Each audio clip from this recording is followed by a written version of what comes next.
북한 내부가 상당히 혼란스러운데요. 이상한 일이 북한과 국경을 맞대고 있는 중국에서도 일어났습니다.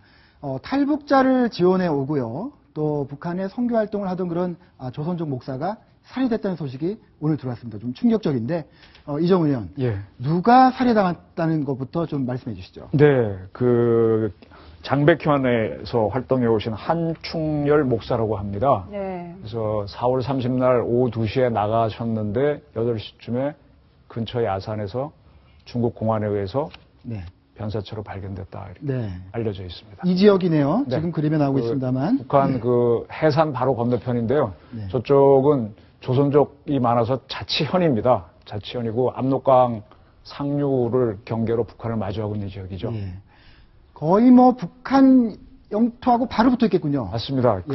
제가 하나 말씀드리고 싶은 게 있는데 2000년에 조선족 자치현을 포함한 자치주, 연길 자치주의 주도가 네. 연길이죠. 거기에서 있던 김동식 목사가 북한에 납치된 적이 있는데 저희 신동아를 보시면은 나는 공화국의 저승사자였다 하는 기사가 있습니다. 거기에 네. 나오는 이춘길이라고 하는 사람이 바로 저런 분들을 납치해오는 역할을 했던 북한 공작원 에이전트인데 그 친구가 직접 하지 않고 자기가 등문한 걸 토대로 해서 김동식 목사를 북한 공작주의 어떻게 납치해서 북한으로 데려갔고 그분이 이제 북한에서 돌아가신 걸로 지금 확인되고 있고요. 네. 그 외에도 북한 공작 조직들이 주로 보위부하고 보위사. 보위사는 우리로 얘기하면 군 기무사입니다. 보위부는 우리로 얘기하면 우리 국정원입니다. 거기서 이제 탈북을 하는 북한에서 중국으로 넘어가는 탈북자들을 에이전트, 즉 에이전트로 고용해가지고 몰래 잡아오게 합니다. 잡아오게 하거나 필요시 죽이기도 하는데 참고로 그 연기를 포함한 조선족 자치회원은 그렇게 치안이 안전하지가 않거든요. 네. 공안도 굉장히 멀리 있고 해서 저렇게 활동하시는 분들은 또 많이 탈북자들을 만나서 또 그 탈북자들이 또 신심을 갖고 북한으로 들어가서 아까 말한 대로 청진 같은 데 들어가서 저런 자료도 빼갖고 오는 경우가 있기 때문에 네. 북한이 보복할 수 있는 지역입니다. 네. 저희가 오늘 오전에요, 북한 인권운동가 한 분의 제보를 받고 통화를 했죠. 근데 그분도 이번 사건도 북한의 소행이다, 이렇게 생각을 하고 있었습니다. 그렇죠? 네. 북한 인권운동가, 죄송합니다만, 그 목소리나 얼굴을 공개할 수는 없습니다. 비밀스럽게 활동하시는 분들. 아직은 이제 중국, 사법경찰권을 가지고 있는 중국에서 확인된 건 아니니까 네. 좀 더 두고 봐야 되고 일단 주장인데 지금 이렇게 만나보면은 남북 간의 심리전은 지금 거의 전면전이고요. 네. 그 다음에 공작전은 1993년부터 8년까지가 김영삼 정부 시절이죠. 그때 공작전이 굉장히 치열하고 김대중 정부가 남북 정상회담 가서 팍 죽었는데 그 이후로 지금 굉장히 치열해졌기 때문에 저런 사태 일어날 가능성이 있습니다. 네, 네. 그래서 어쨌든 이 북한 인권 운동가는요, 어쨌든 북한 보위부가 넘어와서 살해한 것 같다. 그리고 소지품을 다 가져갔다고 얘기를 했고요. 왜 그랬는지를 물었습니다. 왜 그랬다고 생각하느냐? 그랬더니 아무래도 북한 내부에 들어가서 성경책을 전달하고 또 교회를 설립하는 그런 선교 활동을 했던 분이라서 보복을 당한 것이 아니냐. 네. 이런 추측을 했습니다. 물론 네. 이게 이제 중국 공안 당국의 수사로 밝혀져야 될 일이겠죠. 네. 제가 궁금한 게 있는데 신진석 박사님께 한번 좀 여쭤볼게요. 그 아까 북한 보위부들이 한 범행이 만약에 맞다면 뭐 아직은 수사를 해봐야겠지만 그들이 그 한 목사의 소지품을 완전히 가져갔다 그러거든요. 네. 그 소지품을 가져간 이유는 뭔가를 숨기기 위해서 그런 걸까요? 왜 가져갈까요? 그렇겠죠. 아무래도 네. 그 한 목사님이 가지고 있는 소지품 자체는 네. 그 선교 활동에 관계되는 그런 것도 있겠고 아니면 또 북한 지역에서 수집한 어떤 정보 같은 것도 있겠고 네. 그러니까 당연히 전부 다 가져갈 수밖에 없겠죠. 네. 그럴 수도 있고 한 목사가 틀림없다는 증거로 보고하기 위해 할 수도 있고. 그렇죠.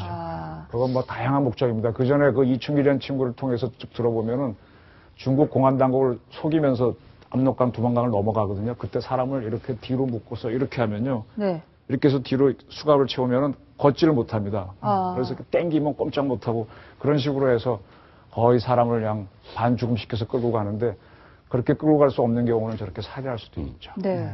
그, 신 박사님께 추가로도 하나 여쭤보면은, 뭐 옛날에 이제 합참에서 계셨기 때문에 뭐 정보가 뭐 많으실 텐데, 이 한충렬 목사가 사실은 조선족, 제중국 동포시잖아요. 예, 예. 근데 이런 분들이 북한 주민들을 상대로 은밀한 선교 활동을 실제로 많이 하나요?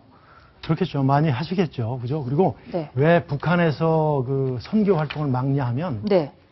북한에서 추진하는 정책 자체가 바로 우민화 정책이에요. 그렇죠? 우민화. 우민화 정책이에요. 네. 우리 이제 조선시대 때 양반들이 그 우리 평민들 글자 안 가르치듯이 그런 네. 정보를 안 줬듯이 우민화 정책인데 아무래도 외부의 세계와 정보가 들어가면 네. 주민들이 어떻게 되겠습니까? 의욕심이 일어나겠죠. 그러면 네. 자꾸 의욕이 일어나면 궁금증이 일어나면 이제 뭔가 더 정보를 요구하게 되고 네. 하니까 당연히 그렇게 되겠죠. 네.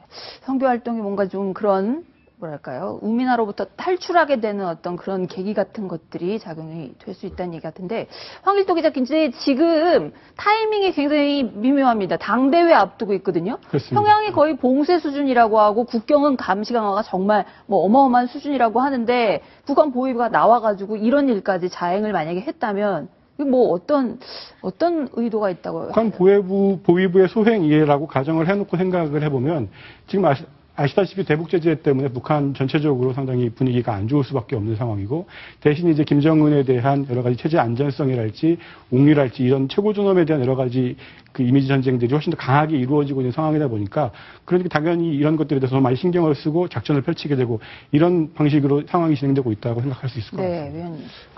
우리 13명의 북한 유경식당 종업원 네. 탈북을 보시면은 거기에 지배인으로 했던 사람이 북한 보위부 소속입니다. 네. 아, 그리고 지난번 그 인민군 대자가 넘어왔다고 했지 않습니까? 네네네. 그분은 해외 총국, 우리로 얘기하면 국정원 해외 파트의 중심국가의 거점장입니다. 거점장이라면 우리가 보통 지부장과는 센 사람이거든요.